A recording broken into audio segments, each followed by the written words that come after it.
इस लड़की की परेशान करने वाली हरकतों का सामना करते हुए अर्जुन के पास उससे निपटने का कोई अच्छा तरीका नहीं था। वह बस उसे नजरअंदाज करता रहा। ह्यूमेरा यह देख सकती थी कि अर्जुन उसकी उपेक्षा कर रहा है। हालांकि वह उसे और ज्यादा छेड़ सकती थी, लेकिन उसने ऐसा नहीं किया, बल्कि वह केवल उसके साथ साथ चलती रही। अपने सूर्य तत्व की ऊर्जा की खींचाव के कारण कुछ देर चलने के बाद अर्जुन एक दुकान के सामने रुका। दुकान में रखी चीजों को देखकर अर्जुन की आंखें चमक उठीं। यहां मौजूद वस्तुएं उसकी आवश्यकताओं को पूरा करने के लिए काफी थीं। वे छोटी छोटी गोलाकार चट्टानें जो किसी नवजात के मुट्ठी के आकार की थीं, अत्यधिक गर्म और उष्ण ऊर्जा का संचार कर रही थीं। यहां तक कि पहले देखी गई चट्टान से भी अधिक प्रबल। वे आकार में थोड़ी छोटी थीं, लेकिन उनकी ऊर्जा बेहद प्रभावशाली थी। इनकी कीमत उस दूसरी चट्टान जैसी ज्यादा तो नहीं होगी, अर्जुन मन ही मन विचार कर रहा था।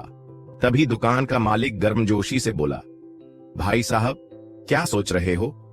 मेरी चीजें अच्छी और सस्ती हैं। आप यूं ही निकल मत जाइए, यह सुनहरा मौका है। चाहे आप खुद उपयोग करें या बेचने के लिए खरीदें, यहां सभी सौदे निष्पक्ष होंगे। साहस बटोरते हुए अर्जुन ने पूछा, ये पत्थर कितने के हैं? दुकानदार ने नीचे देखते हुए उत्तर दिया, आप इन तेज सूर्य पत्थरों की बात कर रहे हैं? ये महंगे नहीं हैं, सिर्फ 500 स्वर्ण मुद्राएं प्रति टुकड़ा। अर्जुन का चेहरा गंभीर हो गया।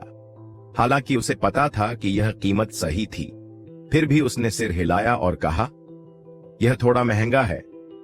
उसके पास कुल मिलाकर सिर्फ 500 स्वर्ण मुद्राएं थीं। यही उसकी पूरी संपत्ति थी।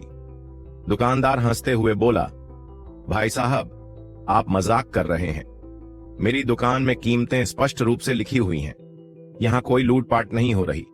अगर आप अन्य दुकानों में जाएंगे और उनकी कीमतें देखें तो आपको मेरे दाम उचित लगेंगे। ये बात सही थी। अर्जुन ने यहां आने से पहले कई दुकानों के दामों के बारे में जानकारी ली थी। ये कीमत वाकई बहुत ज्यादा नहीं थी, लेकिन फिर भी मोल भाव करने की कोशिश करनी चाहिए थी। बेबस होकर अर्जुन ने दुकान के मालिक से मोल भाव करना शुरू किया, लेकिन मालिक ने अपनी कीमत घटाने से साफ इनकार कर दिया।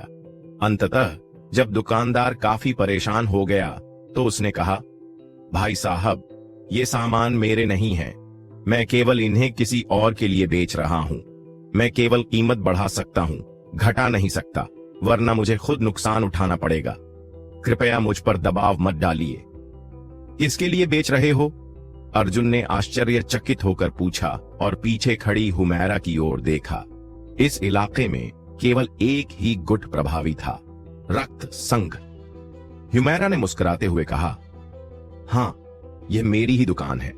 तुम्हें यह पत्थर चाहिए? अर्जुन ने सिर हिलाया। अगर तुम मेरी एक शर्त मान लो तो मैं तुम्हें ये सभी पत्थर दे सकती हूं। हुमैरा ने आंखें घुमाते हुए कहा। मालकिन, दुकानदार के चेहरे का रंग उड़ गया।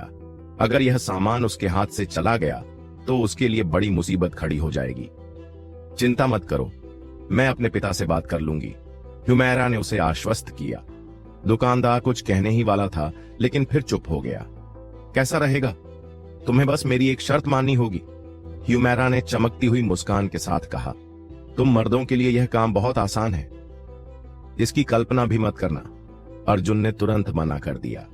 उसे अंदाजा था कि हुमैरा क्या चाहती थी। तुम, हुमैरा गुस्से से तिलमिला उठी और अर्जुन को घूरने लगी, मानो वह उसे खा जाना चाहती हो।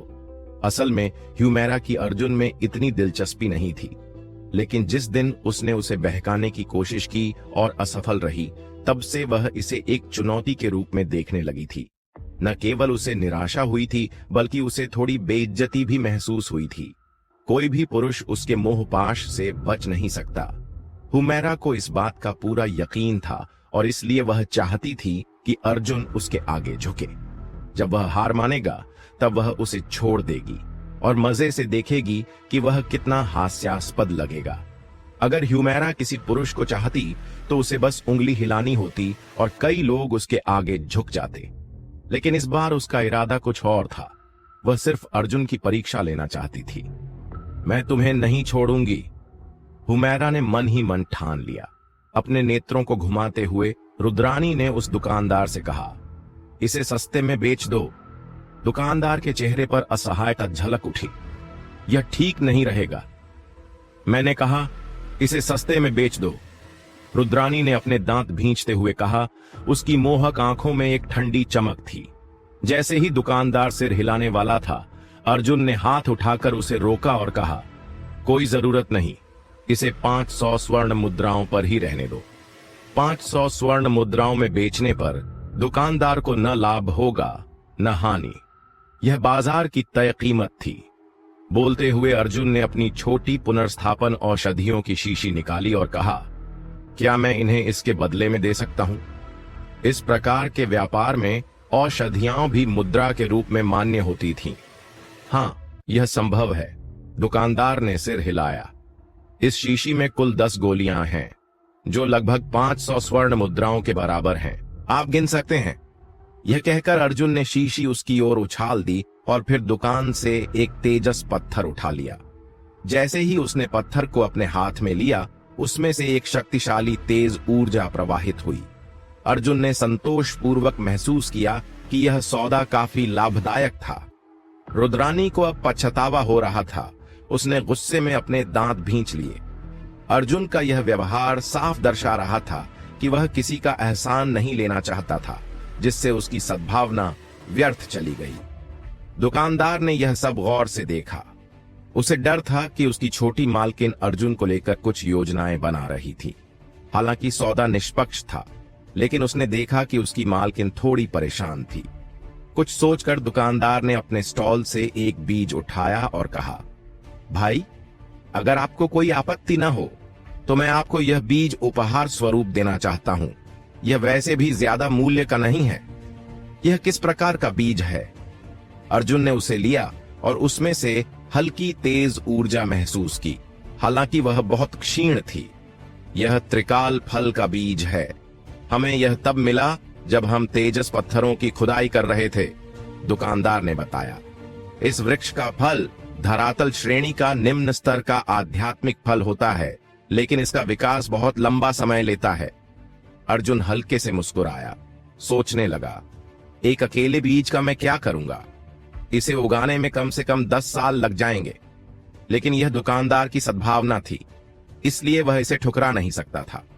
वैसे भी इस बीज का अधिक मूल्य नहीं था, इसलिए इसे स्वीकार करने में कोई हर्ज नहीं था।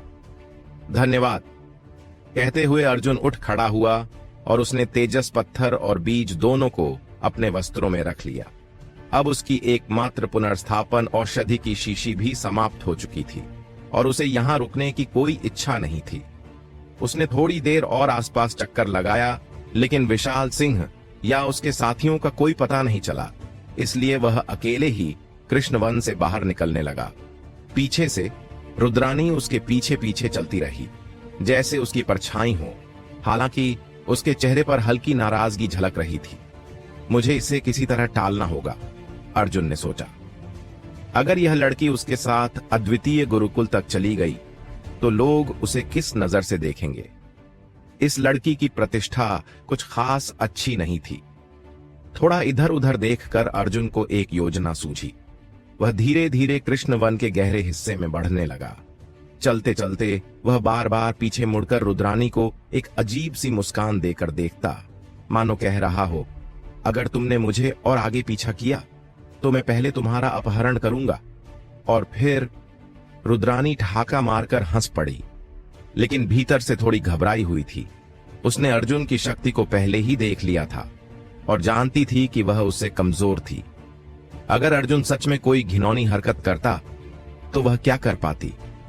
कुछ देर सोचने के बाद उसने पैर पटकते हुए अपनी कमर मटकाई और अर्जुन का पीछा करने लगी। उसे 80% यकीन था कि अर्जुन उसे सिर्फ डराने की कोशिश कर रहा था। लेकिन जब उसने देखा कि रुद्रानी सच में उसके पीछे आ रही है तो अर्जुन को गुस्सा आ गया। उसने यह सब केवल उसे भगाने के लिए किया था, लेकिन यह लड़की तो जिद पकड़ चुकी थी। अब उसे किसी निर्जन स्थान तक ले जाकर इससे छुटकारा पाना ही होगा। जैसे ही अर्जुन और रुद्रानी की परछाइयां एक आगे और एक पीछे कृष्ण वन में दाखिल हुईं, 2 लोग कुछ पेड़ों के पीछे से बाहर निकले। उनमें से एक के चेहरे पर गहरी नफरत थी वह अर्जुन की ओर क्रोध भरी नजरों से देख रहा था। उसके आकर्षक चेहरे पर हल्का बैंगनी निशान था।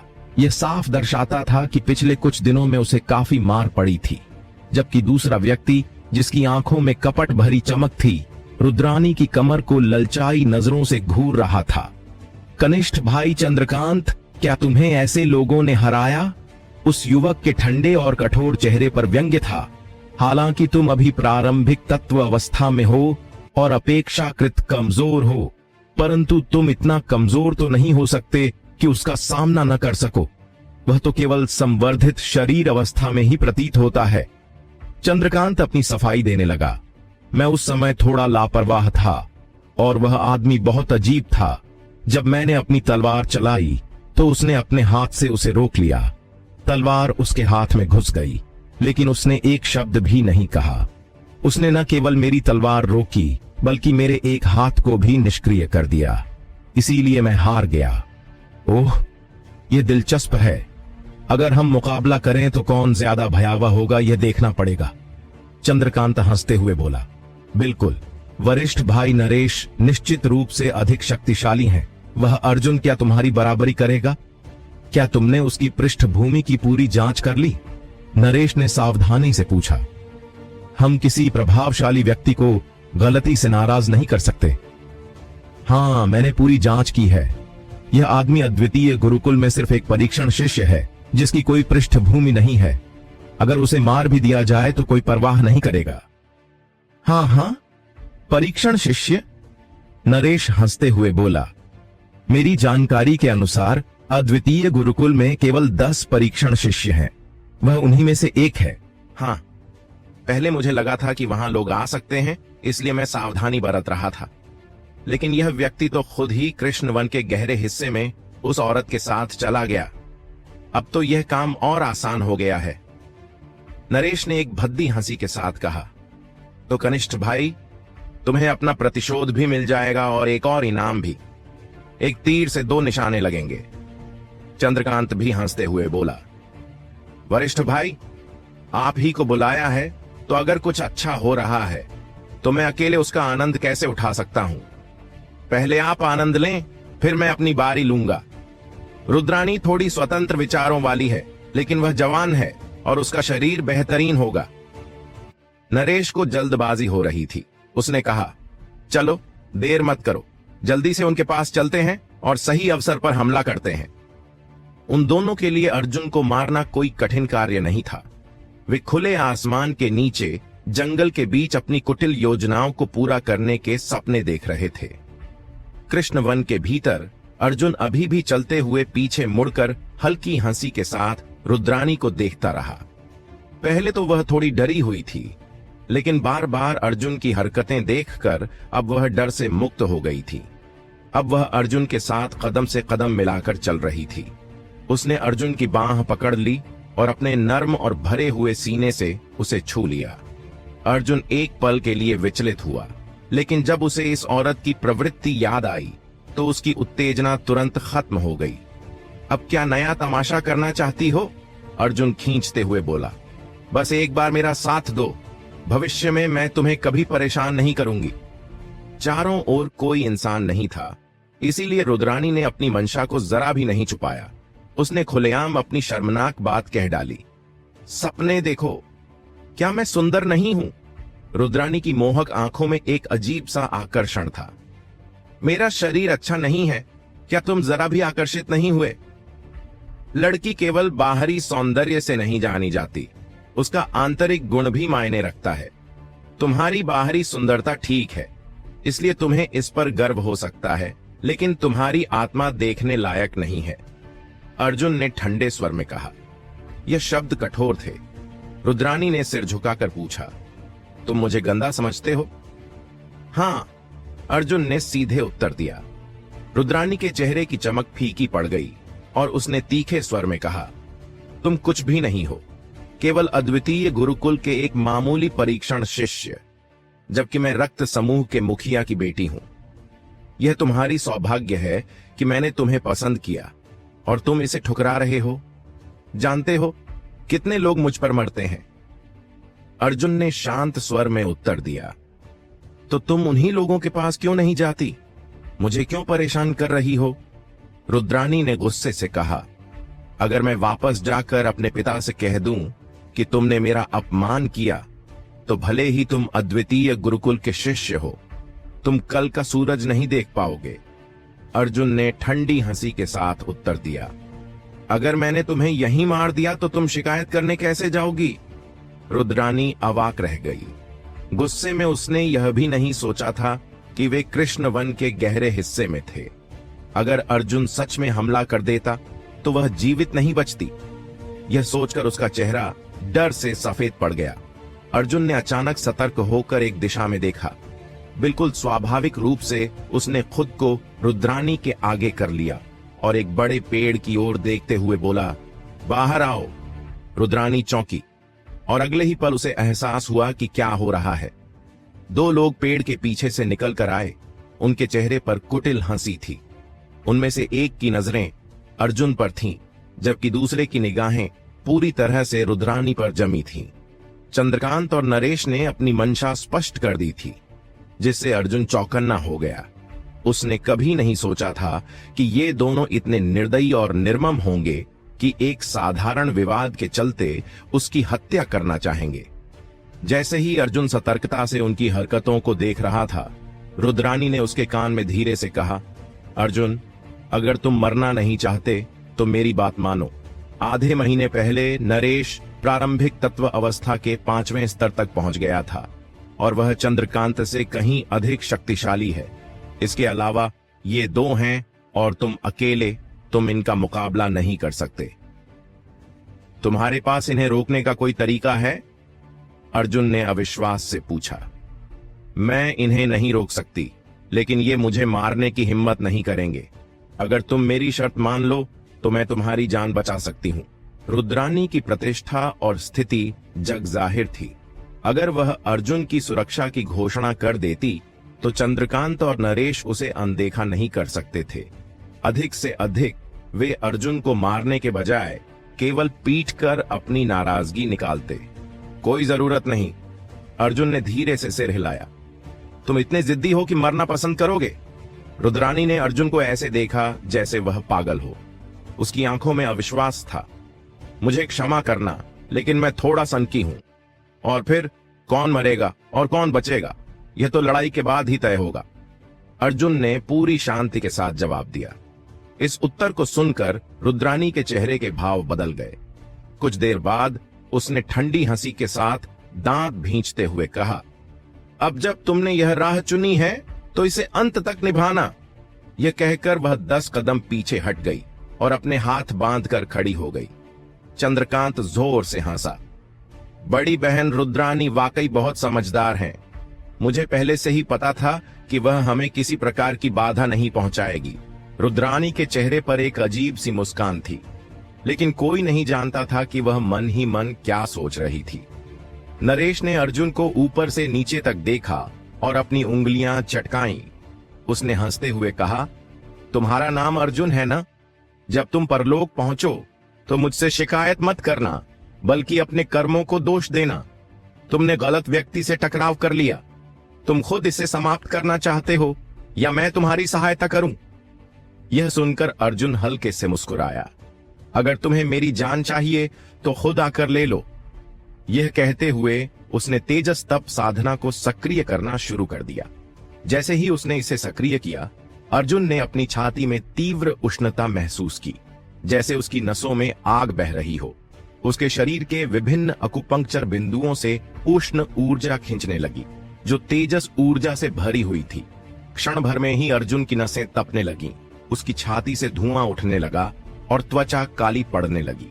अर्जुन स्तब्ध था, लेकिन इससे पहले कि वह कुछ समझ पाता, उसकी नसें इस जलन को सहने की अभ्यस्त हो गईं और वह ऊर्जा उसके शरीर में प्रवाहित होने लगी।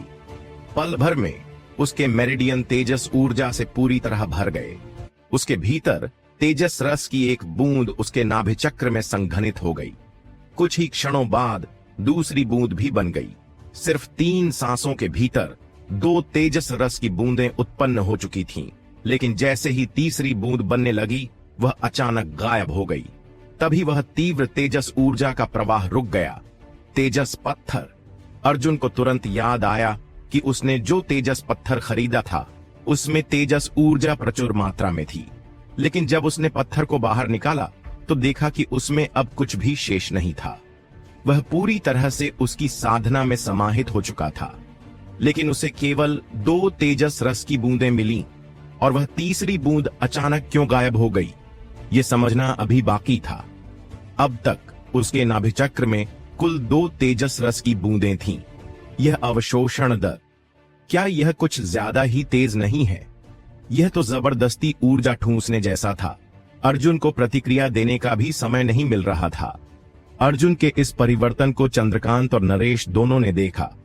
अर्जुन के सीने के पास हो रहे बदलाव को देखकर वे कुछ क्षण के लिए दुविधा में पड़ गए, लेकिन अपनी युद्ध क्षमता के कारण नरेश ने तुरंत हाथ हिलाकर कहा, कनिष्ठ चंद्रकांत, मेरे साथ आओ और आगे बढ़ो। मुझे लगता है कि परिस्थितियां बदल गई हैं। ठीक है। चंद्रकांत के लिए तो जितनी जल्दी अर्जुन मरे उतना ही अच्छा था। उसने बिना किसी झिझक के अपनी लंबी तलवार उठाई और आगे बढ़ा। उसका चेहरा क्रूरता से भर गया। दोनों एक साथ तूफान की तरह अर्जुन की ओर बढ़े और पलक झपकते ही उसके सामने आ खड़े हुए। नरेश की शक्ति स्पष्ट रूप से चंद्रकांत से अधिक थी, इसलिए उसकी गति भी तेज थी।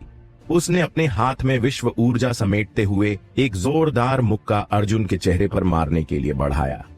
प्रारंभिक तत्व अवस्था के 5वें स्तर पर एक योद्धा के पास पहले से ही पर्याप्त मात्रा में विश्व ऊर्जा होती है, जिससे उसका युद्ध कौशल कमजोर नहीं आंका जा सकता।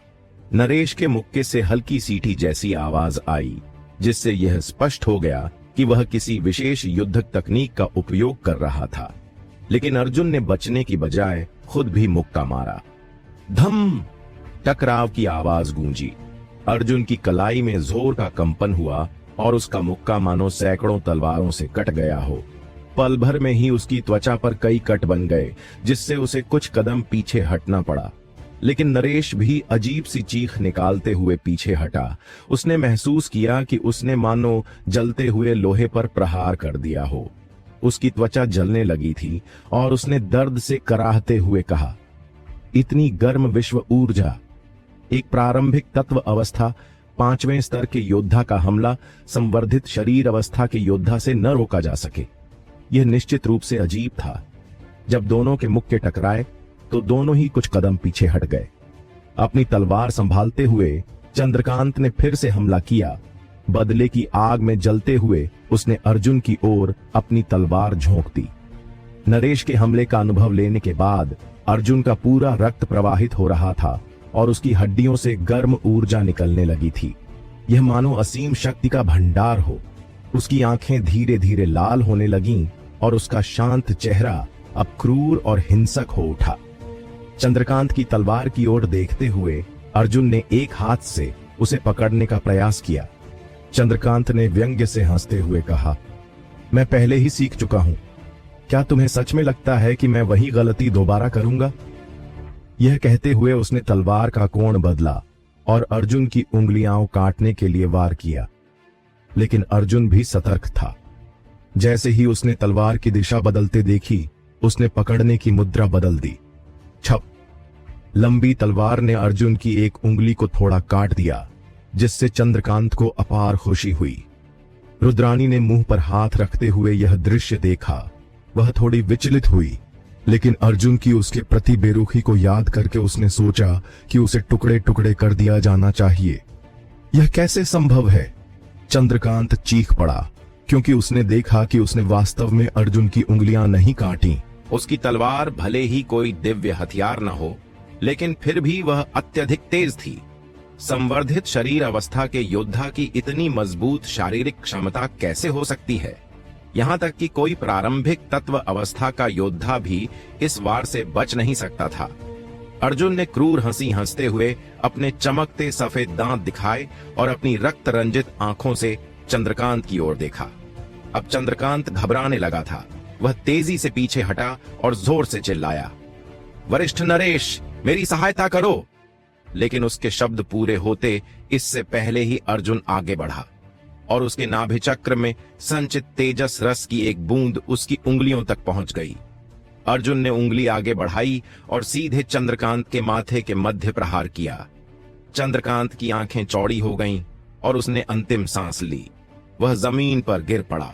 उसके माथे में एक छेद था जो पूरी तरह से चिकना था, मानो किसी नुकीली सुई ने आर पार कर दिया हो। अजीब बात यह थी कि वहां से एक बूंद भी रक्त नहीं निकला। मरते समय उसकी आंखों में घोर आश्चर्य था, जैसे उसे अपनी मृत्यु पर विश्वास न हो। आह! एक साथ दो चीखें गूंजी। एक नरेश की थी और दूसरी रुद्रानी की, जो इस भयानक दृश्य को देख रही थी। चंद्रकांत की मृत्यु हो गई। बिना किसी चेतावनी के वह अर्जुन के हाथों उसी क्षण मारा गया। पिछली बार जब अर्जुन ने गर्जन भवन के शिष्यों से संघर्ष किया था, तब रुद्रानी ने वह पूरी लड़ाई देखी थी। उसे अर्जुन की शक्ति पर कोई संदेह नहीं था, लेकिन उसने यह नहीं सोचा था कि सिर्फ कुछ दिनों में उसकी ताकत इतनी अधिक बढ़ जाएगी। प्रारंभिक तत्व प्रथम स्तर का चंद्रकांत केवल कुछ ही क्षणों के लिए अर्जुन का सामना कर सका और फिर उसकी खोपड़ी में एक साधारण वार से मारा गया। यह कौन सी मार्शल तकनीक थी? इतनी शक्तिशाली तकनीक कैसे हो सकती थी? चंद्रकांत के मस्तिष्क में बने छेद ने यह स्पष्ट कर दिया कि यह तकनीक किसी प्रबल तेजस ऊर्जा से उसकी खोपड़ी को जला चुकी थी। अब रुद्रानी के मन में भय उत्पन्न हो गया था। अब उसे एहसास हुआ कि अर्जुन के पहले कहे गए शब्द मजाक नहीं थे। वह सच में लोगों को मारने का साहस रखता था, और सबसे बड़ी बात यह थी कि उसके पास ऐसा करने की शक्ति भी थी। नरेश भी स्तब्ध था। उसने अभी अभी अर्जुन से एक मुक्का टकराया ही था कि इससे पहले कि वह अगला वार कर पाता, उसके कनिष्ठ भाई की मृत्यु हो गई थी। इस अप्रत्याशित घटना ने उसे पूरी तरह हिलाकर रख दिया। तुमने कनिष्ठ भाई चंद्रकांत को सच में मार दिया, नरेश चीखा। तुमने यह कौन सी विधि इस्तेमाल की? उस एक उंगली का वार असाधारण रूप से घातक था। यह निश्चित रूप से कोई दुर्लभ मार्शल तकनीक थी। नरेश को अब डर लगने लगा था कि कहीं वह भी इस तकनीक का शिकार न बन जाए। अब तुम्हारी बारी है, अर्जुन ने ठंडे स्वर में कहा। उसे अच्छी तरह से पता था कि अगर जड़ को खत्म करना है तो शाखाओं को भी काटना होगा। ये दोनों यहां उसे मारने के इरादे से आए थे। ऐसे शत्रुओं के लिए दया दिखाना मूर्खता होती। इस बार हालात अलग थे। पिछली लड़ाई में वह कई लोगों से एक साथ लड़ रहा था, इसलिए वह संयम बरत रहा था। लेकिन यहाँ ये लोग उसकी हत्या के लिए आए थे, और ऐसे लोगों पर दया दिखाना खुद को मौत के मुंह में धकेलने जैसा होता। अर्जुन को अपनी ओर तेजी से आता देख नरेश ने भद्दी हंसी के साथ कहा, डराने की कोशिश मत करो, आओ और देखो। उसने दोनों मुट्ठियां उठाईं और अर्जुन की ओर झपट पड़ा। वह जानता था कि अर्जुन केवल संवर्धित शरीर अवस्था में था, और इतने स्तरों के अंतर के कारण अर्जुन के पास ज्यादा विश्व ऊर्जा नहीं हो सकती थी। अभी अभी किए गए हमले में उसने अपनी अधिकांश ऊर्जा खर्च कर दी होगी, जिसका मतलब था कि वह इस तकनीक का दोबारा उपयोग नहीं कर सकता। इसलिए नरेश को अब कोई डर नहीं था। लेकिन जैसे ही उनकी मुट्ठियां टकराईं, नरेश को अपनी गलती का एहसास हुआ। अर्जुन अब भी विश्व ऊर्जा का उपयोग कर सकता था, और हर टकराव में वह ऊर्जा बाहर निकलती थी। यह इतनी प्रचंड थी कि नरेश का शरीर अंदर से जलने लगा। वह अर्जुन से उच्च अवस्था में था, फिर भी वह उसे दबा नहीं पा रहा था। अब नरेश लगातार बचने के लिए इधर उधर कूद रहा था। वह सीधा सामना करने से कतरा रहा था। उसकी योजना थी कि वह अर्जुन को तब तक उलझाए रखे जब तक उसकी सारी ऊर्जा समाप्त न हो जाए, और फिर उसे मारना आसान हो जाएगा। लेकिन नरेश की यह योजना भी विफल हो रही थी। अर्जुन सामान्य संवर्धित शरीर अवस्था के योद्धाओं से अलग था। उसने अभी अभी तेजस पत्थर से अत्यधिक तेजस ऊर्जा अवशोषित की थी, जिससे उसकी नसें शक्ति से भर गई थीं। अगर यह लड़ाई लंबी खिंचती तो नरेश के लिए ही खतरा बढ़ जाता। शीघ्र ही लड़ाई नरेश के लिए असहज होती जा रही थी। शुरुआत में अर्जुन का प्रदर्शन एक साधारण संवर्धित शरीर योद्धा जैसा था, लेकिन जैसे जैसे समय बीतता गया और उसके शरीर पर घाव बढ़ते गए, उसकी शक्ति भी बढ़ती गई। उसकी हर अगली चाल पहले से अधिक तीव्र और सटीक होती गई, और सबसे खतरनाक बात यह थी कि उसकी मुक्कों से निकलने वाली गर्मी और अधिक तीव्र होती जा रही थी। समय के साथ एक योद्धा की शक्ति घटती है, लेकिन अर्जुन की शक्ति तो बढ़ रही थी। जैसे ही नरेश की सांस फूलने लगी और वह पीछे हटने लगा, अर्जुन को एक विचार आया। उसने अपनी नाभि चक्र में बची हुई अंतिम तेजस रस की बूंद को अपनी उंगलियों में प्रवाहित कर दिया। अर्जुन ने अपनी उंगलियां खींची और तभी एक अद्भुत दृश्य देखने को मिला। उस तेजस रस की बूंद ने एक चमकती हुई रक्त लाल तलवार का रूप ले लिया, जो इतनी पतली थी कि यह पतंगे के पंख जैसी लग रही थी। अर्जुन के इशारे पर यह तलवार हवा में लहराती हुई नरेश की पीठ में जा धंसी। तेज गति से आई वह लाल चमक नरेश के शरीर में समा गई। उसका भागता हुआ शरीर अचानक रुक गया और एक पल बाद वह जमीन पर गिर पड़ा।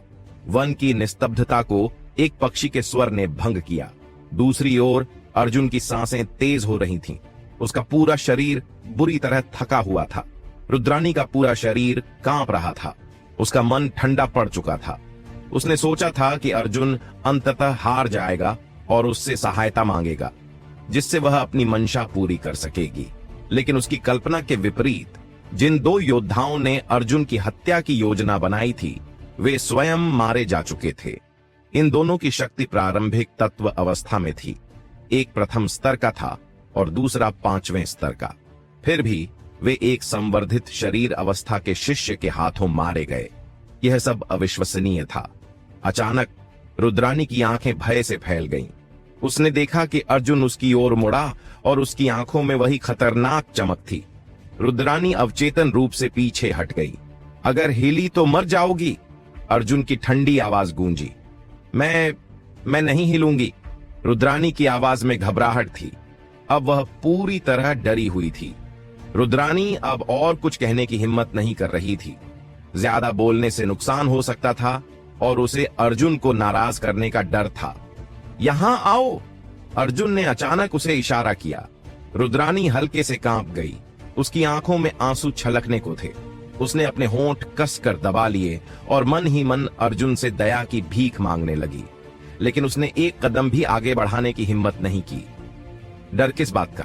मैंने कहा यहां आओ, अर्जुन ने अधीरता से कहा। बिना किसी और विकल्प के रुद्रानी धीरे धीरे अर्जुन की ओर बढ़ी। 5 कदम दूर पहुंचकर वह रुक गई और सतर्कता से उसकी ओर देखने लगी। उसका भय देखकर अर्जुन को हंसी आई, लेकिन उसने अपने चेहरे पर कोई भाव नहीं आने दिया। चुपचाप रहो तो तुम्हें कोई नुकसान नहीं होगा। उसके ठंडे लहजे में एक जबरदस्त अधिकार झलक रहा था। रुद्रानी ने पूरी शक्ति से सिर हिलाया। मैं आपकी बात मानूंगी। अच्छा, तब जाकर अर्जुन संतुष्ट हुआ। वह झुका और नरेश के शव को अपने कंधे पर उठा लिया। फिर उसने चंद्रकांत के शव की ओर इशारा किया। इसे तुम उठाओ। रुद्रानी को घिन आ रही थी, लेकिन वह विरोध करने की हिम्मत नहीं कर सकती थी। उसने घुटने टेके और कठिनाई से शव को उठाया। भले ही वह एक लड़की थी, लेकिन एक योद्धा होने के नाते 100 किलो उठाना उसके लिए कोई असंभव काम नहीं था। मेरे पीछे आओ। अर्जुन ने एक दिशा में देखा और कृष्णवन के गहरे हिस्से में चलने लगा। रुद्रानी नहीं जानती थी कि वह क्या करने वाला है और न ही उसने पूछने की हिम्मत की। वह बस चुपचाप उसका पीछा करती रही। अर्जुन शवों को कहीं दूर फेंकना चाहता था।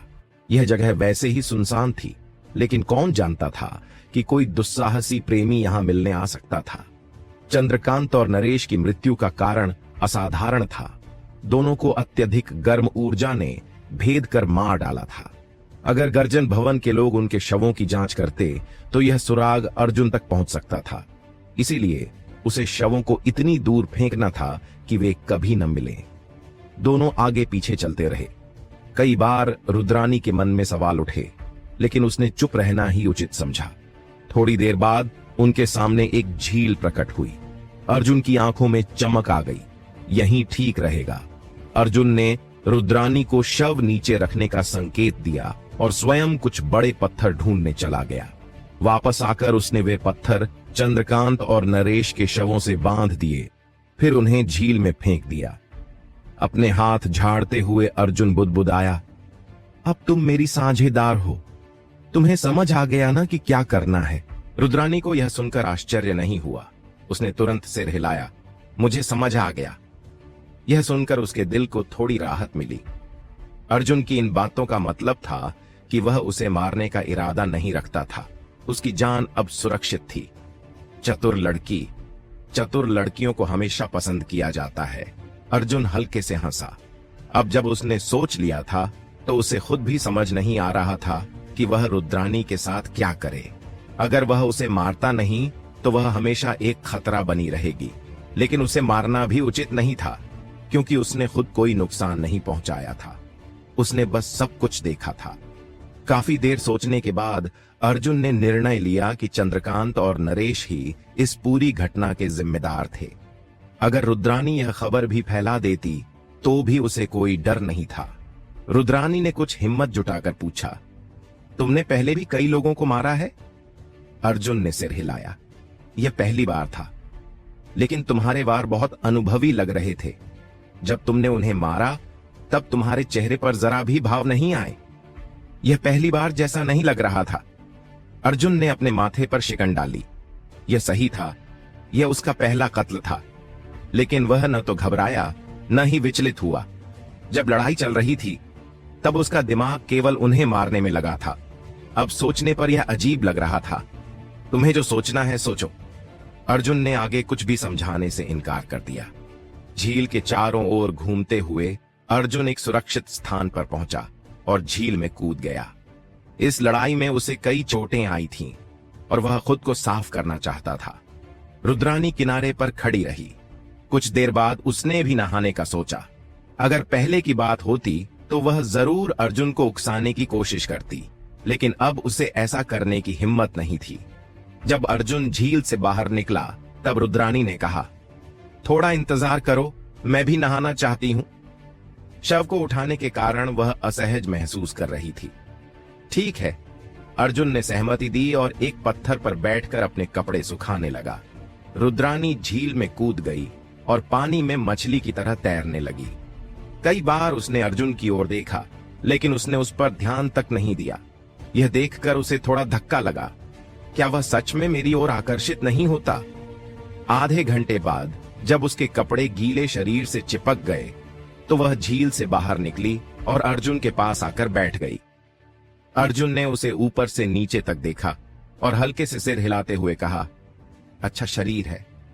रुद्रानी ने हल्के से मुस्कुराया, लेकिन उसकी आंखों में एक अजीब चमक थी। भविष्य में मैं तुम्हें और परेशान नहीं करूंगी, उसने धीरे से कहा। अर्जुन ने राहत की सांस ली। आखिरकार उसने इस परेशानी से छुटकारा पा लिया था। कपड़े सूखने के बाद दोनों झील छोड़कर अपने अपने रास्ते चले गए। अर्जुन वापस अपने आश्रम पहुंचा और थोड़ी देर विश्राम किया। इसके बाद वह फिर से अपनी साधना करने के लिए सर्पिणी जलधारा की ओर बढ़ गया। इस लड़ाई ने उसकी ऊर्जा को बहुत हद तक समाप्त कर दिया था और उसे जल्द से जल्द अपनी शक्ति पुनः अर्जित करनी थी। कुंडली नाग सरिता के किनारे पहुंचकर अर्जुन ध्यान लगाने बैठा, लेकिन अचानक उसे कुछ याद आया। उसने अपनी जेबें टटोली और फिर अपनी छाती से एक बीज निकाला। यह वही बीज था जो उसे रक्त संघ के स्टॉल मालिक से तेजस पत्थर खरीदते समय मिला था। कहा जाता था कि यह कोई पृथ्वी श्रेणी निम्न स्तर का त्रियुग फल का बीज था। अर्जुन इसे बोना चाहता था, भले ही उसे नहीं पता था कि इसमें फल आने में कितने वर्ष लगेंगे, लेकिन इसमें ज्यादा प्रयास की जरूरत नहीं थी और यहाँ आसपास सूर्य ऊर्जा प्रचुर मात्रा में थी, जो इसे उगाने के लिए एकदम उपयुक्त स्थान था। लेकिन जैसे ही उसने बीज निकाला, अर्जुन को कुछ अजीब महसूस हुआ। सुबह जब उसने इस बीज को देखा था तो उसमें कोई विशेषता नहीं थी, बस हल्की सी सूर्य ऊर्जा थी जो मुश्किल से ही महसूस की जा सकती थी। लेकिन अब यह बीज गहरे लाल रंग का और पारदर्शी हो चुका था, जैसे कोई लाल मणि। उसे हाथ में पकड़ते ही अर्जुन को उसमें से एक हल्की धड़कन जैसी स्पंदनशील ऊर्जा महसूस हुई। यह बिल्कुल किसी जीवित हृदय के समान था, जीवन ऊर्जा से भरा हुआ। इतना ही नहीं, अब यह बीज पहले की तुलना में कहीं अधिक सूर्य ऊर्जा धारण कर रहा था। वह एक पल के लिए अचंभित रह गया, फिर अचानक उसे समझ आया कि उसके दंत्यन से तीसरी सूर्य तरल बूंद आखिर गई कहां थी। स्पष्ट रूप से यह पूरी तरह इस बीज ने अवशोषित कर ली थी। नहीं तो एक साधारण बीज कुछ ही घंटों में इतना परिवर्तन कैसे कर सकता था। एक सूर्य तरल बूंद जिसे संचित करने के लिए अर्जुन को कई दिनों तक कठिन परिश्रम करना पड़ता था, अब यह सीधे बीज में समा चुकी थी। उसने क्षण भर के लिए सोचा कि वह इसमें से अपनी ऊर्जा पुनः खींच ले, लेकिन फिर रुक गया। इस बीज ने पहले ही एक बड़ा बदलाव अनुभव किया था। अगर उसने इसे रोपा तो यह किस प्रकार का फल देगा। युवा मन की जिज्ञासा अद्वितीय होती है। अर्जुन के मन में यह जानने की तीव्र इच्छा थी कि उसकी कीमती सूर्य तरल बूंद इस बीज में क्या बदलाव लाएगी। विचारपूर्वक अर्जुन ने एक नरम मिट्टी वाला स्थान खोजा और धीरे से गड्ढा खोदकर बीज को उसमें दबा दिया। इसके बाद वह पास की जलधारा से पानी लाया और इसे सींच दिया। इसके बाद वह ध्यान लगाने बैठा और अखंड तेजस विधि को सक्रिय कर दिया। उसे नहीं पता था कि यह बीज उसे कोई लाभ देगा या नहीं, लेकिन उसने इसे रोपकर एक नई संभावना उत्पन्न कर दी थी। रात्रि बीत गई।